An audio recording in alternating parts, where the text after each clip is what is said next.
from our undisclosed quarantine location. It's Wednesday night.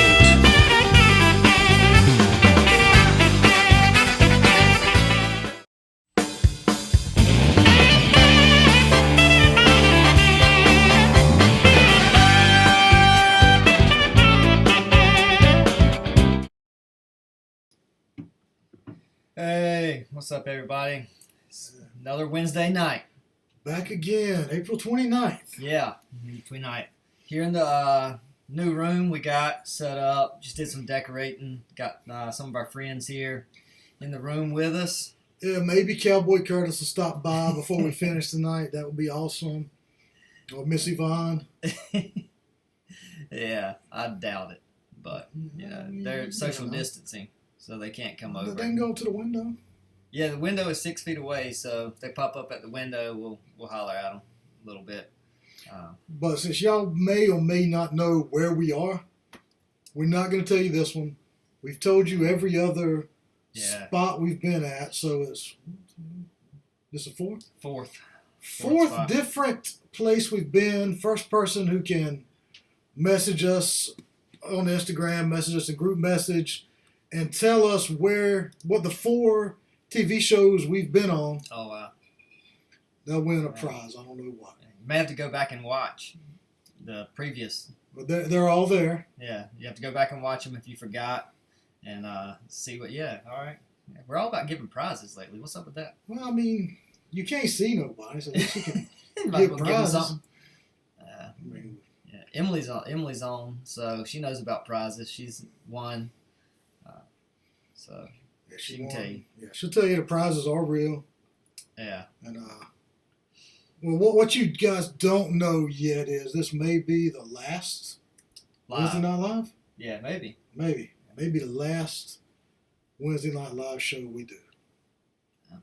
We're gonna roll out something a little bit different though. We're not stopping altogether. We're just trying to see if other things work. We had some suggestions. We tell you guys all the time, if you got suggestions, let us know and we'll work them out. And we had one come in from Ethan, so we're gonna give it a try and see what happens. So yeah, we're gonna try to they got YouTube Premiere. So we're still gonna be watching with you. We're still gonna have the chat going, but we're gonna premiere a new episode of whatever we do in real time, and we'll sit back and watch it with you. I mean, I know you're tired of hearing me and Mark. You're tired of seeing me and Mark. So we want to see some of you guys. Yeah, we are going to be Zoom calling some of you all of you, hopefully, if you'll answer. Yeah, we're going to call. We're going to ask you some questions, check in with you, see how you're doing. So we'll do that. Then another thing we're going to do is just call some of our friends. Mm-hmm. We're not going to tell you who because we don't know yet. Yeah, have surprise guests. Yeah, surprise guests each week. And we'll just have calls and conversations, and it'll be cool. But to make this feel more like real life youth, we're going to move whatever we do to 7:30. 7:30. Because you guys are always hungry and you got to get up and eat dinner in the middle of it. So by 7:30, you should have ate. Yeah, eat early. But what we're also going to do is open up a Zoom call so we can all hang out. So it'll feel like Wednesday nights. You get to hang out before the message, just talk. We might have some games. I don't know. Just trying some different stuff. Yeah. If you have any other suggestions, let us know. We'll do anything that whatever. Well, within reason. Maybe I shouldn't say anything. Some of y'all can come up with some crazy stuff, but we'll look into anything that you throw out there for suggestions on how to stay together, how to interact, how to see everybody. But the Zoom call would be opened up, about 7 o'clock or so, 7:15. We'll just let it whatever. ride. We can... And then we'll do the premiere at 7:30 next Wednesday. So that's gonna start next Wednesday. We'll shoot out the invitation to Zoom call. So if we don't have your email, make sure we get that so we can give you that. But the other thing you can always do, that's why it's important to follow us, not because we want a lot of followers, but because that's kind of where we house all of our stuff. Yeah. If you go to our Instagram, hit the bio, there's a link. You click that link, it'll take you into the Zoom call. Because I could not remember the www. whatever. Yeah. Gotcha. So just an easy way to catch up. Yeah. So, and Emily, she's already on here talking about some chicken or something in the chat comments. You want chickens? So I guess she is one of those Jason's talking about being hungry at this time. 7 o'clock. I guess that's a normal eating time. I don't know. Just fry it up and eat it. You can eat the chicken. Yeah. You can put it in the microwave. I don't know what you gonna do, but just stay with us before you get going. Yeah, don't microwave raw chicken for you. Got to. It'll take a long time to do that. So. But part 2 of like eating during. I don't care if y'all eat during this. Yeah, it's not like you're at church. I don't care if you spill your drink all over your floor. Yeah, I'm not cleaning it up. I encourage it. I don't know about encourage, but I'm not cleaning it up. Ain't my house. I ain't worried about it. Yeah, it ain't my house. So, just grab some popcorn and make it like a show. I don't know. Well, that's what I think we should do next week for premiere, and we'll put this out there. Take a picture of you eating popcorn during the premiere. Yeah. Why? That'll be because. Why not? Speaking of why nots, check the Instagram tomorrow. I've been sitting on this for a little while. We're going to start a new thing. We had the, what did we do before? I don't even remember. Goose chase? No, not the goose. That was great. No, the little picture where you would answer questions. Gotcha. Yeah. What I want to do, we're talking about staying together because everybody's scattered. We're going to tag each other just so we let each other know we're thinking about each other. But every day will be a different question. Tag somebody in the youth group, tag a friend at school, tag a friend in another country. I don't care. We're just going to try to find a way for us to get together, stay together, be together. Yeah. All right. That sounds good. That's new information to me also. So I just thought about that's it. That's good. So he just came up with that. Somebody said we fly by the seat of our pants. So. It's worked before. It's not worked before, but that's all right too. We try. Speaking of not worked. Yeah. So one thing that I have thoroughly enjoyed during this quarantine time is, I've gone out shopping at grocery store and Lowe's, trying to get some stuff done, and people who are somewhat, I guess, obeying the or following the guidelines that were set out with covering their face with masks or wearing gloves, but sometimes they just don't quite get it right. It's like I'm not sure if they know exactly what they're trying to do with the mask or with the gloves. So while I'm out, I'm just like watching people and just kind of seeing how they're wearing their mask around their neck. I'm like, yeah, it's not really helping a whole lot. Or, just they're like driving in their car with their gloves on, and like, whatever you touched is now in your car. So, so that's something I've thoroughly enjoyed during this quarantine time. And I'm glad you have, because it drives me crazy. I work in an industry where PPE is like very important. So I'm seeing people do what we consider basic, and they're just messing it up to the umpteenth degree. Yeah. So if you guys have any misuses of PPE you've seen, throw them in the chat, but we're going to go through some of our favorites. Yes, these are some of our favorite mistakes or outfits. That's actually pretty genius. This lady got an umbrella and a pool noodle and some plastic and just made her own bubble, I guess. I don't know, but I'm wondering, how did she get her hands through that to grab stuff to put in her car? Right, and how's she going to get her money out to pay? Yeah, like I'm wondering at some point that barrier is going to be broken. Very creative. I'm not sure it's functional though. Points for creativity. Yeah. Okay. All right. Or maybe, I don't know. Maybe this is not even coronavirus related. Maybe it was just raining really hard that day. Well, maybe she's just in Walmart. I mean, no, we love Walmart. Shout out Walmart. But yeah, so low prices. So we got next one up here. Oh, one of my favorites. I love it. So gang warfare in the Walmart. They're about to be throwing oranges at each other and stuff. Tomatoes just be flying in a second. Man, that's like the Bloods and Crips. Some hands might start flying. I don't know. Baptists and Pentecostals. Oh, It was man. great. That guy knows exactly what he's doing, and the poor lady in the background has no clue. Yeah, no, she doesn't know. I don't know. She might be reaching in her waistband. She might about to pop him or something. I don't know what she's doing, but Hey, man. you never know. You never know. All right. So next up we got. Oh, this is good too. It's Oh, he. this lady has brought her bed sheet and lined her cart. And she gonna take that bed sheet home, right? Hopefully she's gonna wash it first, but I mean I don't know. I hope she don't put her babies on that sheet.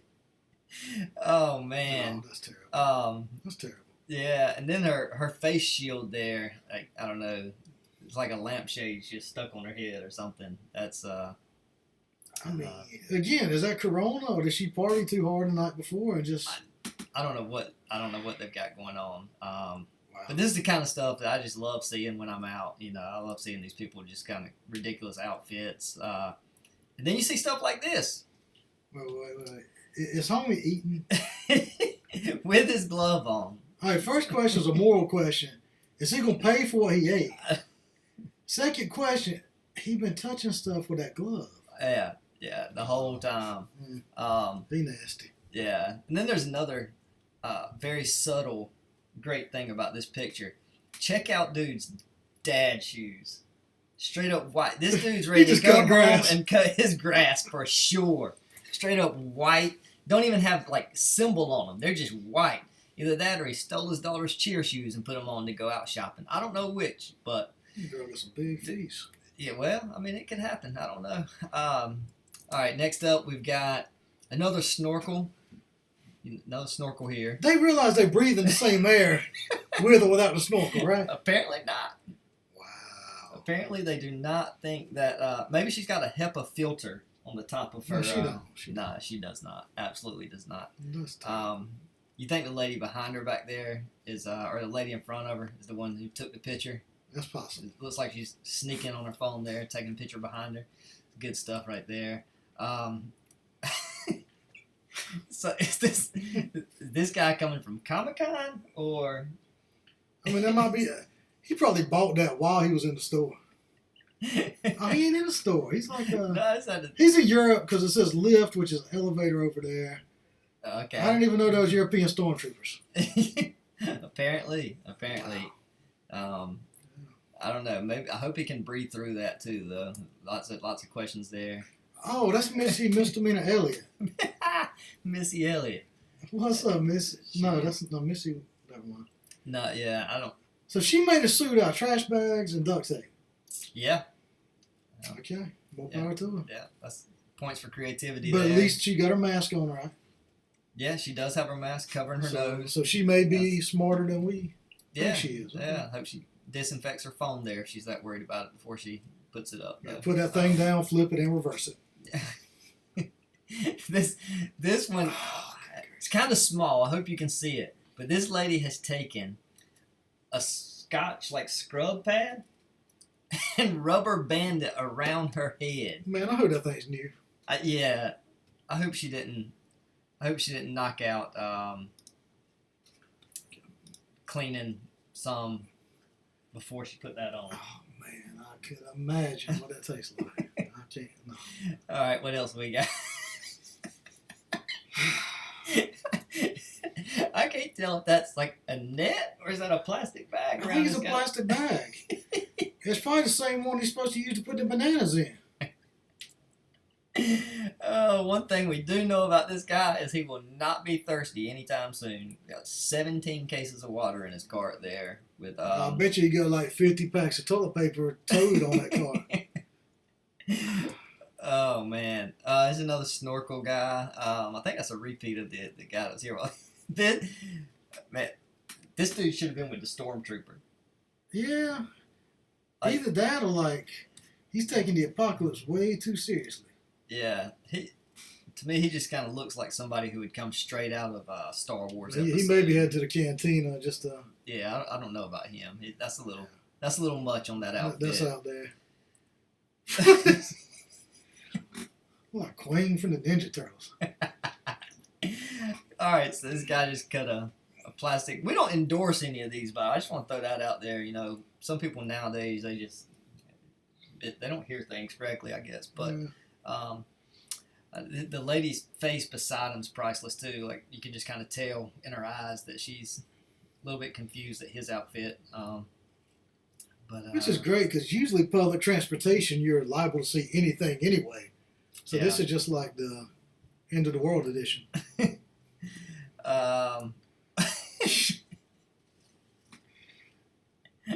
Now that one may have a HEPA filter. I don't even. At least it's got air circulating. I don't have words for that one.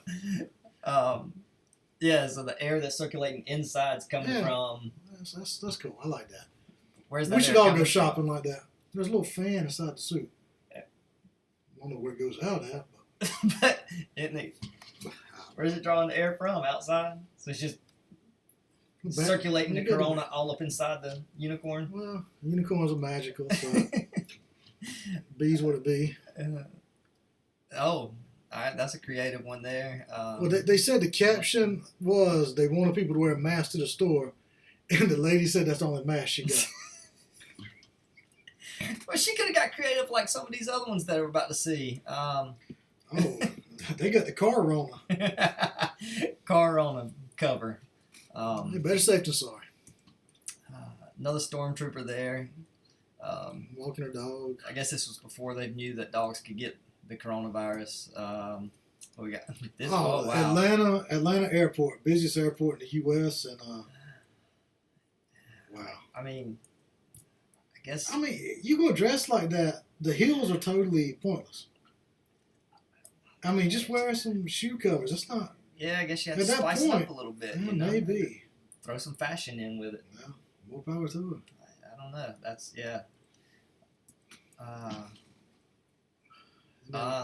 So he literally did make himself a bubble. Okay. Yeah. That's good. That's good. Can't spell quarantine without you are a cutie. Oh, so he's just trying to run game. Pick up lines there in his bubble. Okay, I see what you're doing there. Great dad joke, sir, but that's not going to work. Nah, is that Uncle Si from Duck Dynasty? It could be. It looks like Uncle. Uncle Si ain't scared of no virus. He won't be doing that. Yeah. What else we got here? Oh, he's smoking through the mask. My man's smoking through the. You realize you're breathing in the air you're trying to keep out, right? Plus nicotine, plus tar, plus formaldehyde. Good job, sir. I mean, whatever, you know. At least she took care of her doggy. Yeah, so this one actually, you know, she wrapped her dog up and poor dog probably has no idea what's going on. So now this is some creativity here. Coffee filter. I don't think dad jokes are proven to stop corona, but go ahead, sir. Yeah. It's creative, not good, but creative. Speaking of creative, what is that? That is 6 foot in every direction. Social distancing. Nobody can get within 6 foot of this person. Hey, this dummy ain't better get on the subway either. Yeah, I'm not sure how they're gonna get inside the car there, but he's got it covered. Oh man! Now, what does this say, Jay? No, excuse my language. I'm just quoting here, but it says, "If you can smell my fart, you're not far enough apart." That's social distancing at its best. At least no shame in his game. That's good. Oh wow, King Arthur needs some milk. That's one way of preventing, I guess. I don't know. Polar bear. These people are loving the inflatable suits. Yeah, I don't know if they understand where that air's coming from to keep it inflated, but I guess I'd send April out with the T-Rex costume next time. Oh, that would be fantastic. That would be good. So April, next time you go to the Dollar General, go with the T-Rex outfit. That would be good. All right. Now, this is one that I'm really confused at. I guess he doesn't think anything can get up and over. No. That's for his own protection. Inside? No. You're not supposed to touch your face. So, like, if you got a dog that has surgery, he's trying to keep... I mean, I don't know. Maybe dude got to pick his nose a lot or something, but he can't touch his face with the cone on. Okay. All right. I understand now. All right. I got it. Granny, yeah. Yes. She's straight gangster. She should have been up in the Walmart with the other two. Yeah. Man, that's pretty scary right there. Yeah, I wouldn't mess with her. All right, and last but not least, we have a winner. He got the glove in his mouth. That's terrible. I don't know. Dude just decided he would straight up ride out, put his glove in his mouth as he was shopping. Well, what else? He's texting. So, you got to have your fingers to text. I'm pretty sure that message could have waited, but. Yeah, I don't know if it was that important or not. Maybe he sanitized his glove before he put it in his mouth, but I doubt it. So, anyway, those are just some of the things that we have seen online, and I didn't want to send any of the pictures that I had taken of people just in case they saw it and they got mad. But I'm not gonna lie, I've caught some people doing some good stuff out in public with their masks and with their gloves and everything else, and I decided I wouldn't put them on blast here. We'll just take pictures of people that we don't know and pick on them a little bit. So we realized that took a long time. We just kind of wanted to have a little bit of fun tonight with that segment, and going to go into a pretty quick message with something that I think is kind of pertinent to the times right now. With this coronavirus epidemic going on, recently I was just kind of thinking about how the church has reacted in history to past pandemics like this or past things that have happened, and try to just get an idea of how we're doing now compared to what churches had done in the past, with things that have affected an entire country or multiple countries, the world, like this one has, if there has been, and things like that. And I came across a couple of old sermons, things from a century or more ago, that at first I was kind of thinking maybe they weren't right for a Wednesday night youth service, but the more I read them and the more I looked at them, I thought, you know what?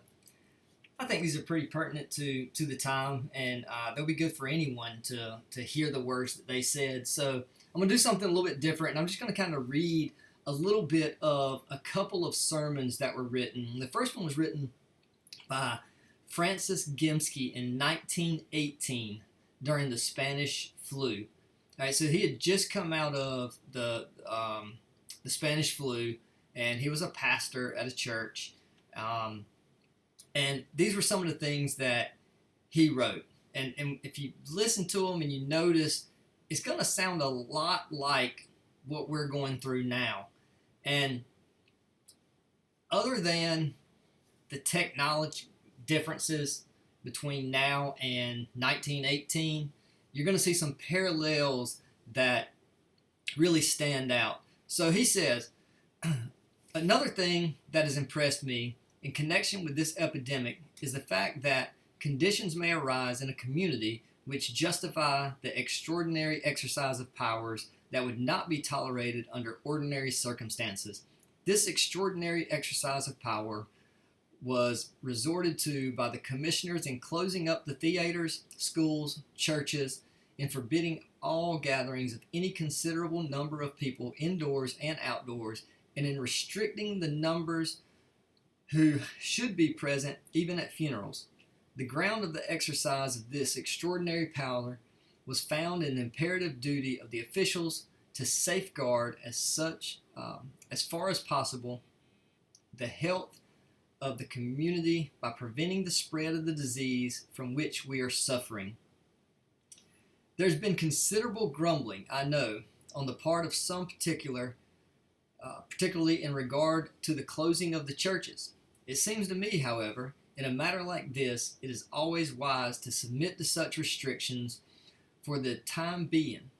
If a matter of fact, it was dangerous to meet in the theaters and the schools, it certainly was no less dangerous to meet in the churches. The fact that the churches were places of religious gathering and the others not would not affect the least the health question involved. If avoiding crowds lessens the danger of being infected, It was wise to take the precaution and not needlessly run in danger and expect God to protect us. Sounds pretty familiar, right? It's very much like what we're going on with now. And he goes on to say this about the church specifically. Another thing that has impressed me during this epidemic, it is brought out in a way that is very gratifying the high estimation in which the Christian church is held in the community, the large place which it really occupies in the thought of the people, the fact that for several weeks we have been shut out from the privileges of the sanctuary has brought home to us as never before what the church has really meant to us. We hadn't thought, perhaps, very much about the privilege while it lasted, but the moment it was taken away, we saw at once how much it meant to us. One of the gratifying things to me during this has been the sincere regrets that I have heard expressed all over the city by numbers of people at the closing of the churches. The theater goers, of course, have regretted the closing of the theaters. I do not know whether the children or the teachers have regretted the closings of schools or not. I have heard no regrets expressed, but I do know that large numbers of people have regretted the closing of the churches. I hope that now that they are opening again, that we will all show our appreciation of the value by attending regularly upon the services. It would be a great calamity to any community to be without the public ministrations of the sanctuary. If faith is to help us, if it is to put its great strong arms under us, if we are to feel its sustaining power under such distressing circumstances, it must be a real living faith in God. It must be the genuine article of faith that works by love, and that purifies the heart. Any other faith is of absolutely no value to us in the midst of the great crisis of life.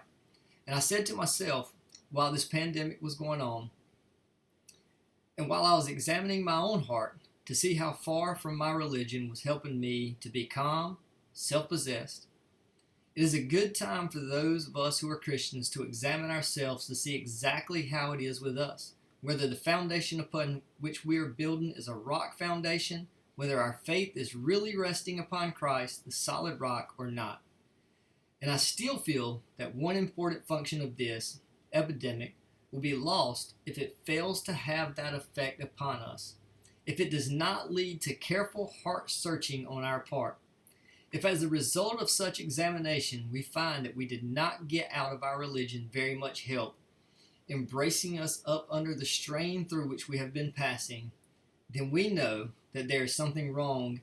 Either we have no faith at all, or it is very weak, and therefore that we need to give a little more attention to our spiritual condition than we have been given. Wow. Sounds really familiar to our times right now, 100 years later.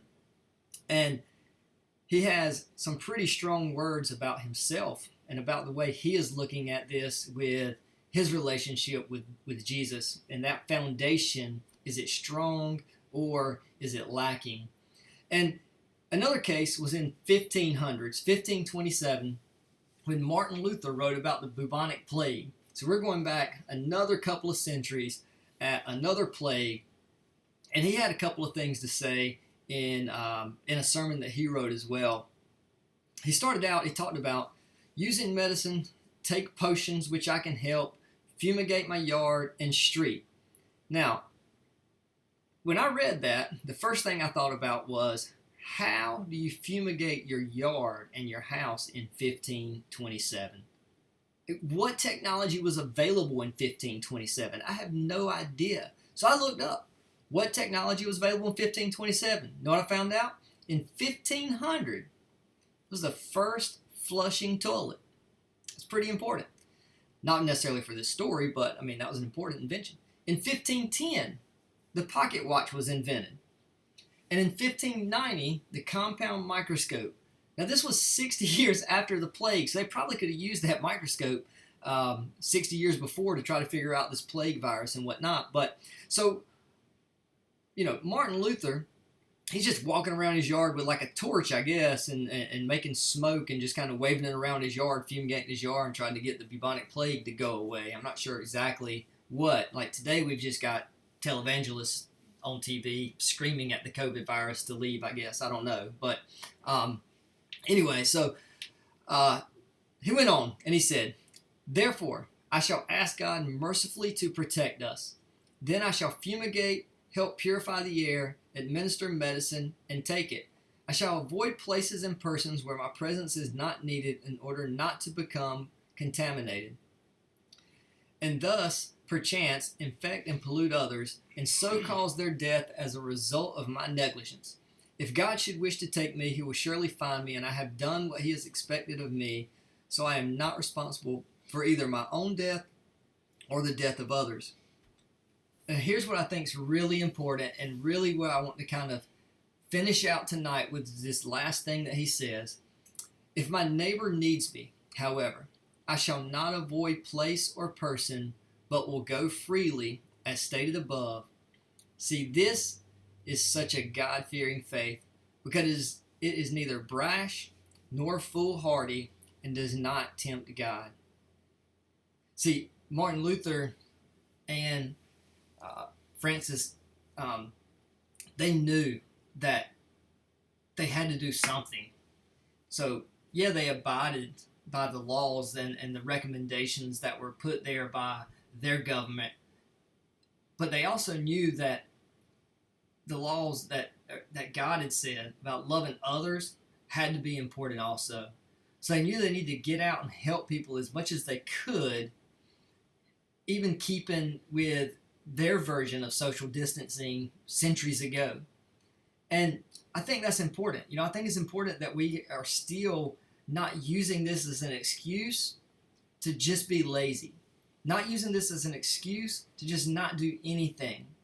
And when I was thinking about this, I was reminded of a scene in a movie. We did our Sunday night Bible study a couple weeks ago. The first lesson, one of the questions was, what is your favorite movie? And it was such a hard thing to answer because I got so many movies that I really like, and there's so many that I forget about, and I'm like, oh yeah, that one's really good too. So when I was thinking about this, I thought about this movie, and I haven't thought about this movie in a long time, but Apollo 13. If you've never seen it, go watch it. It's a really good movie, based on true story and all that good stuff. But there's a scene in there where the space shuttle is trying to come back into land, coming back from their mission into Earth, but things aren't right. And you've got all the high-ranking people of NASA there, and they're trying to figure out, with all their formulas and with everything else going on, can they get back in, or is the space shuttle just going to pretty much like implode or explode or disintegrate or whatever? They're going to come in too fast and it's just going to crash, and they're trying to figure out how they can get it to slow down and all of these things. And they're having these talks in the control room while the astronauts are just in space trying to figure out, like, completely helpless, can't do anything. And at that moment, the control room, they're giving the space shuttle the go-ahead to come in. They're not really sure if it's going to work or not, but they've said that they're gonna try it. They're gonna see what happens. And a couple of the directors, the NASA directors, are talking, and they say this quote. He says, "I know what the problems are, Henry. This could be the worst disaster NASA has ever experienced." But there's a flight director standing close by, and he says this: "With all due respect, sir, I believe this is going to be our finest hour." Man, what a powerful statement. What an awesome act of faith. And in this time, we're looking at like some things that could be disastrous, and we worry about, well, we can't go to the church, we can't be in the building, and we make these excuses, and we're not growing, we can't do anything because we don't have the church there, we don't have anybody to lead us in worship, we don't have anything, our traditional setting of church, and we forget that, man, this could be the finest hour of the actual church. This could be the finest hour for us to figure out something, anything that we could do. Not sit around and try to figure out. I saw a story today, actually, where a report had come out that people are spending more money now than before this pandemic. There's a lot of people just sitting around trying to figure out how they can get more stuff because they're bored, or how they can just kind of look after themselves because they're bored, you know? And there's not very many people out there that are looking to see how they can help somebody else out because they're bored. This could be a complete disaster for the church, or it could be the church's finest hour. So why do I say all this? Because it sounds like such a grown-up message. It sounds like something that should be done on like a Sunday morning to try to get a congregation fired up about being the church and all these other cheesy lines that we say. But then you've got people where there's a story that came out of, I think it was Ohio, where a teenager decided, like, I want to do something, but there's not much I can do, right? Like, I can't go in a hospital and volunteer. I can't go anywhere and volunteer. I can't do any of this stuff. So he just took a chair and he sat it at the front of his neighborhood or his subdivision. And he just had a sign. And it said, "Do you want prayer?" And he just prayed for people as they came into or they left his subdivision. Who knows what kind of impact he had? We don't know. We may never know. But it may have brightened up somebody's day who was an essential worker who had to go to work every day and on the front lines and were scared, just to be able to pray with them. Now, an idea like that, it could be the biggest failure that he had ever had. He took a step out in faith and he just decided, I'm going to go sit out there, I'm going to see what happens. What ideas can you come up with? What can you do to try to help somebody? Can you write somebody a letter and send it to them? Can you send an email down to our friends in Guyana that are going through the same thing with a lot less resources than we have, just to tell them, hey, we love you, we're praying for you? Can you send something out to Jamaica? Can you send something out to some other place that's dealing with this stuff and just let them know that you care about them, that you're praying for them? You know, maybe you've got family members that you could reach out to. Whatever you can come up with, whatever idea you can come up with, it could be the worst disaster you've ever experienced. Man, your friends could laugh at you. You could have all these things happen. Or you could have an attitude of, this could be our finest hour.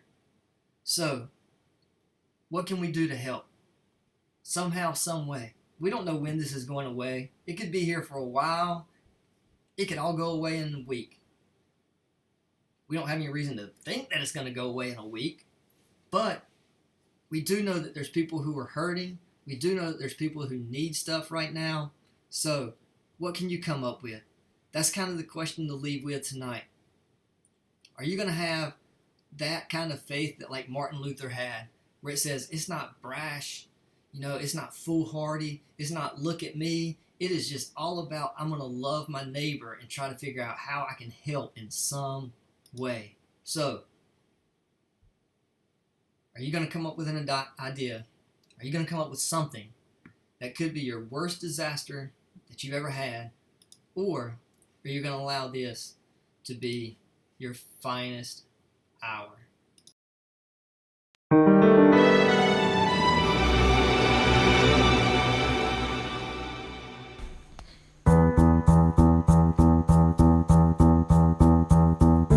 Thanks for watching.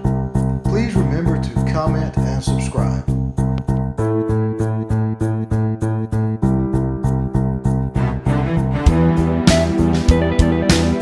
We want to connect with you. Reach out to us via Instagram at rise_FCC Youth.